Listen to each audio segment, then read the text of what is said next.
Primeiro, eu acho importante, eu já falei isso algumas vezes lá no canal, o ano não acabou, a gente tá em abril.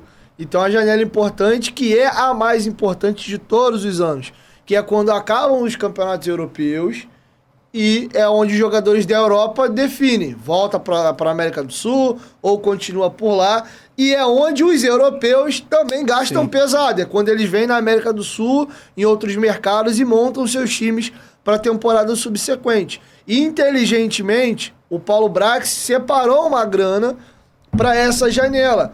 E eu acho o seguinte, eu já falei isso lá no canal, eu acho que a condução foi boa. O Paulo, uma vez, lá no CT, ele trocou uma ideia com os jornalistas, eu estava presente lá, ele explicou como foi a montagem do elenco do Vasco até aqui e o porquê que ele começou montando o time de trás para frente. Se você perceber, só chegaram 2 atacantes no Vasco desses 16 reforços. Perdão, 3 com o Juan Seco que chegou depois.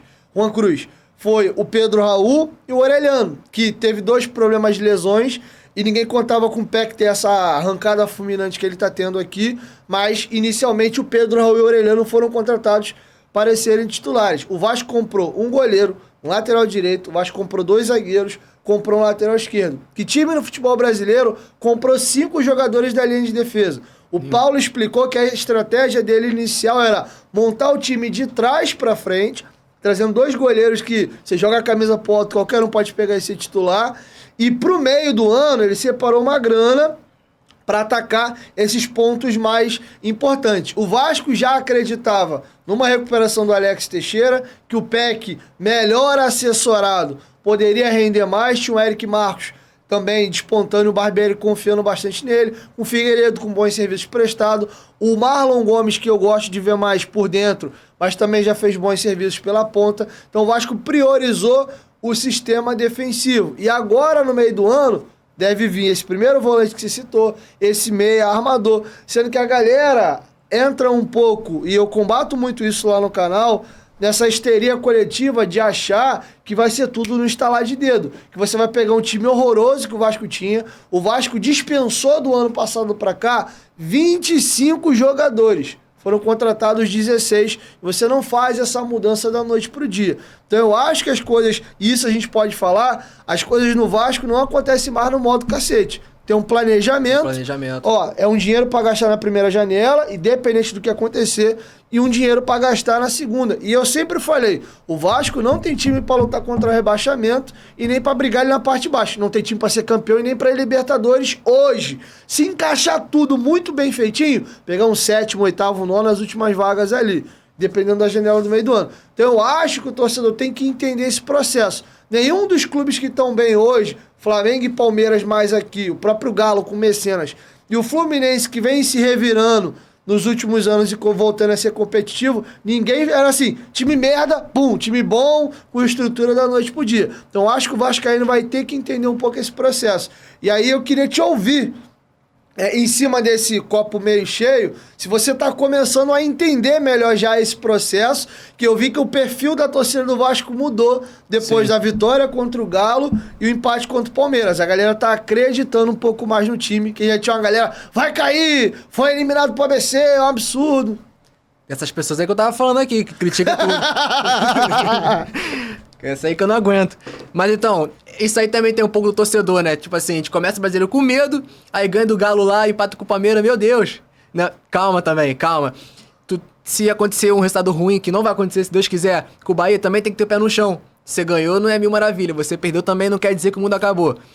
Sobre o planejamento, o Paulo Brax, eu gostei de uma entrevista que ele deu, uma coletiva que ele deu. Ele falou assim, hoje o Vasco tem um planejamento e o Vasco obedece rigorosamente esse planejamento, né? Questão financeira, né? Enfim. E é isso que você falou, né? Até essa parte da janela que vai abrir no meio do ano, os caras sabem o que estão fazendo. Tipo assim, a gente vai... engenheiro de obra pronta, né? A gente vai olhar o cara, tá bom, tá ruim, enfim, a gente não tá lá fazendo. É o nosso papel, né? Mas assim, cara, ter um entendimento. Você falou como tá meu entendimento desse processo. Cara, acredito que eu já tenho esse entendimento até antes de começar o brasileiro, antes de começar as contratações, né? Confesso a você que o momento que eu fiquei assim, que eu botei o pezinho pra trás e já passou muito tempo, foi quando eu comecei a olhar as primeiras especulações, né? Júnior Urso, Capixaba. Não que sejam maus jogadores, mas, tipo assim, eu falei, porra, será que vai ser esse o nível? Aí tu vê, o Vasco não conseguiu pegar o Capixaba, pegou o Piton. Tá entendendo? Foi melhor pra mim. Tá entendendo? Então, tipo assim... Não veio o Júnior Urso, veio o Jair. Tá vendo? Então, olha só como é que... É o planejamento dos caras, então deixa os caras trabalhar, pô. Não gosto de ficar os caras botando apelido de Tartaruga Brax. O cara sabe. Os caras sabem o que estão fazendo. Então, eu tenho que confiar, entendeu? E tá dando certo, né? Os caras sabem o que estão fazendo. Agora, como você falou, nenhum time brasileiro mudou de um time merda pra um time bom do nada. Não é só no brasileiro, não. Em todo mundo. Né? Você pega o Chelsea, quando começou os investimentos, demorou anos para eles conseguirem chegar a ser competitivos e ganhar a Champions. O City, há quanto tempo o City tá em uma crescente e chegando, mas quanto tempo demorou? O PSG fracassando, mas olha quanto tempo demorou para se tornar um super time. Você vai ver que o Newcastle acabou de ser comprado agora. Antes do Vasco, mas você tá vendo um planejamento, os caras vão contratar mais agora. Qualquer time do mundo, o Milan se reestruturando agora, não é de uma hora pra outra, irmão. Então, tipo, a torcida do Vasco tem que ter esse entendimento.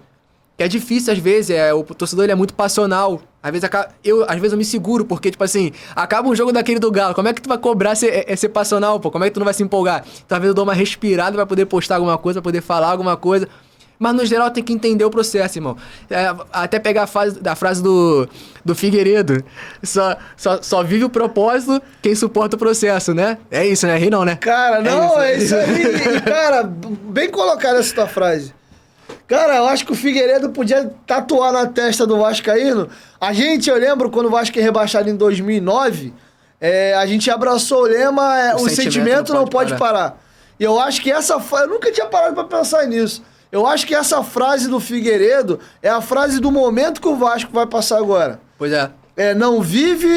Só vive o propósito quem suporta o processo.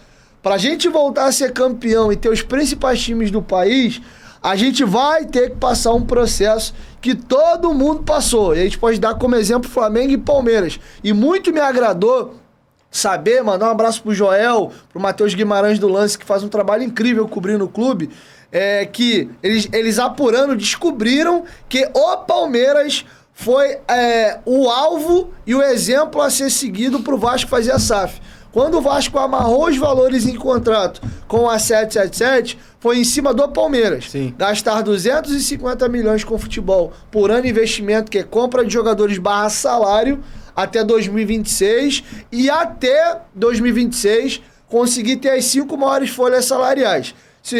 5 maiores faturamentos do Brasil. Se o Vasco, até 2027, que é quando acaba o investimento obrigatório, ele não conseguir estar entre os 5 maiores faturamentos do país, a 777 diminui muito o percentual da retirada dos dividendos da empresa.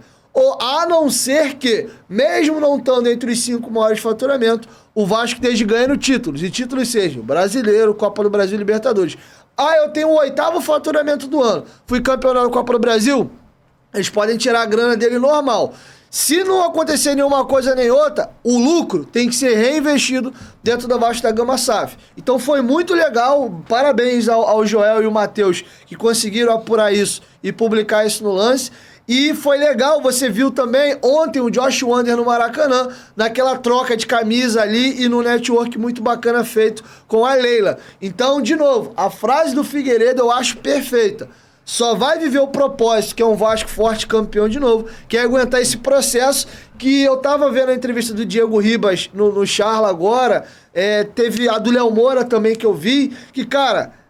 o flamenguista ficava puto em 2013 e 14. Sim. Pô, a primeira atitude do Bandeira de Melo foi mandar o Wagner Love embora, porque ele falava que o jogador mais caro que o Flamengo tinha era a conta da SEDAI, que tinha um vazamento de água absurdo lá nas piscinas da Gávea, e o Flamengo não tinha condição de pagar o salário do Wagner Love. O Flamengo capinou sentado um período para em 15 trazer o Guerreiro, em 16 o Diego Ribas, em 17 o Everton Ribeiro e o Diego Alves, e aí foi começando a montar um time. O Vasco vai encurtar esse processo porque ele tem a grana da SAF. Não vai levar 6, 7 anos como o Flamengo demorou para chegar em 19 para de fato ganhar. Mas vai levar um tempinho. Eu acho que é isso que a galera tem que começar a entender.